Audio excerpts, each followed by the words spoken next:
الرفيقة أميرة محمد، قيادية في وحدات حماية المرأة، متواجدون اليوم من هذا المكان ومن هذا المنبر لنحتفل جميعا بهذا اليوم العظيم من قواتنا العسكرية وإداراتنا المدنية في مدينة الرقة، الذكرى السنوية الثامنة لتحرير مدينة الرقة، عهد متجدد بالأمان والكرامة.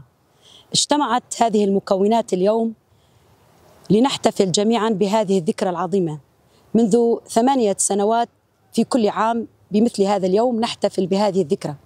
هذه الذكرى عظيمة على جميع قلوب شعبنا في شمال وشرق سوريا عامة، وخصوصا لشعب مدينة الرقة، حيث هذه القوات واجهت أكبر تنظيم إرهابي الممثل بداعش.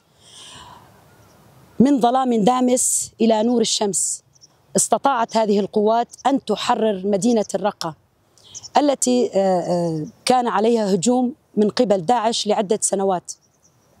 كبلوا النساء باللباس الأسود، كبلوا الرجال بعادات وتقاليد تخص الدين الإسلامي وهي بعيدة كل البعد عن الدين الإسلامي.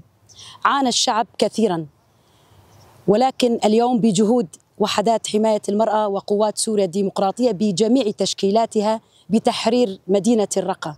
فنحن اليوم بهذا اليوم العظيم نبارك لجميع عوائل الشهداء وعوائل المقاتلين وعوائل الجرحى هذا اليوم العظيم، ونهني جميع شهدائنا الذين قدموا أرواحهم في السبيل للدفاع عن هذا الوطن. شهدائنا كثر، لهم تضحيات عديدة لا نستطيع وصف ما قدموه، ولكن هم في قلوبنا، دائما نذكرهم في الاستذكارات وفي جميع فعالياتنا التي تقدمها القوات العسكرية. فنحن اليوم باسم وحدات حماية المرأة وقوات سوريا الديمقراطية نحيي جميع شعبنا في سوريا ونقول لهم نحن على العهد باقون، وسوف نحرر جميع سوريا لنكون دائما السد المنيع لأي عدو يحاول التربص بمناطقنا.